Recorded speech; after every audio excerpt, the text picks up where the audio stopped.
Behavioral contract technique. Behavioral contracts, also known as contingency contracts, are used in operant conditioning as an agreement between one or more people in which the individual or individuals consent to changing a target behavior. These contracts include the necessary conditions needed for a behavior change to occur, such as how the behavior will occur and the reinforcement or consequences if not completed. Contingency contracts were used by L.P. Home with high school dropouts and were significant in their usage. The benefits include contracts have the necessary consistency in behavior change, can be altered if needed, and it's a compromise that creates balance and does not demonstrate superior power in one end. Before any agreements between both parties, the behavior needs to be identified. Once the target behavior is addressed, the ideal behavior should be set in a positive way to increase future engagement and thus reinforcement.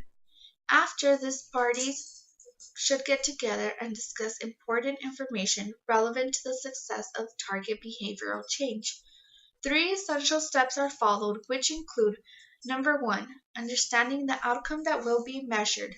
Number two, use data to set a realistic goal, such as behavior frequency. Number three, contract flexibility, so that success can be done in approximations. You will also want to identify reinforcers and/or consequences that are small and manageable for the target behavior. After these details are addressed and there is mutual consent, the contract can be written. The contract should include a beginning date, the target behavior, criteria, reinforcers and consequences, and deadlines. The final step involves an evaluation process in which monitoring and adjustment can be made to the contract. There are four variations in the types of contracts available. In the one-party contracts, the one individual wants to change a target behavior.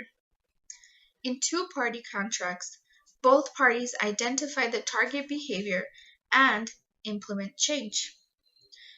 Quid pro quo contracts includes the two target behaviors in which there is a trade in exchange from something of another value. And in self contracts, this helps an individual to meet a goal in which the client is self-administering his own reinforcers and/or consequences.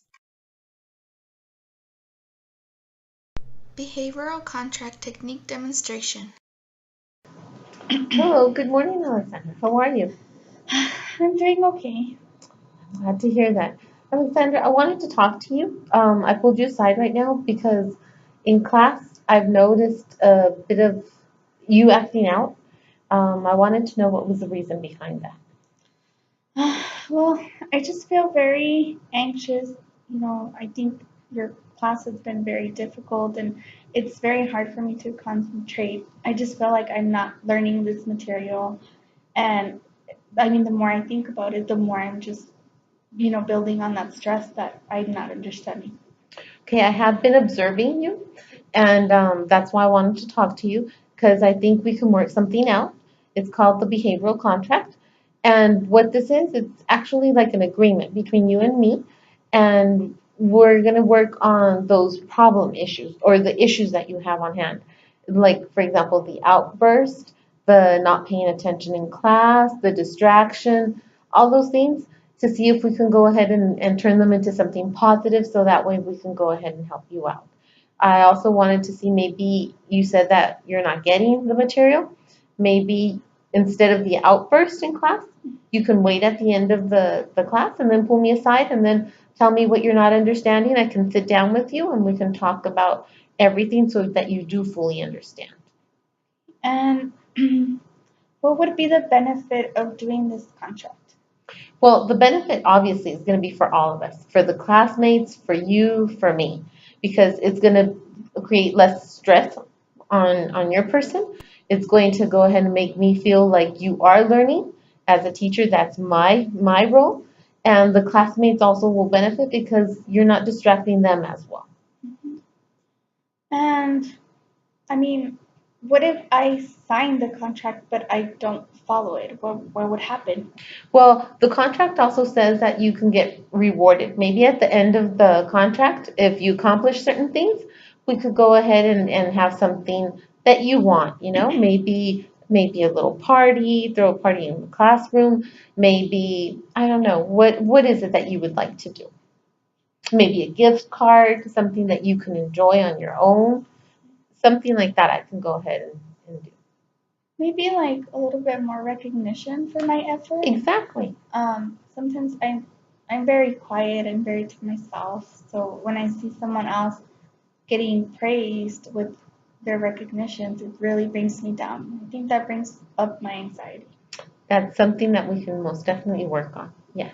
And the contract, what the contract will have is the date when we will begin it, what things we don't want to do, what things we do want to accomplish, and then it'll have your signature and my signature to go ahead and like the agreement to make it, you know, like a legal document. Because I have acknowledged that my anxiety has, been a little bit more high lately, and the Mhm. stress as well. So I mean, I think we could try this.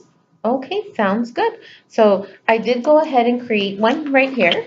It does state the date, like you can see, the things that we don't want, outburst, distractions, phone calls in the middle of the class, stuff like that. And then it has what we do want to accomplish, more concentration, more learning abilities, all this. And like I said, you can pull me aside and then we'll go over things so that way you can go ahead and master the material that was given that day.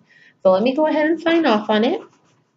And then now if you'd like, you can go ahead and sign off on it.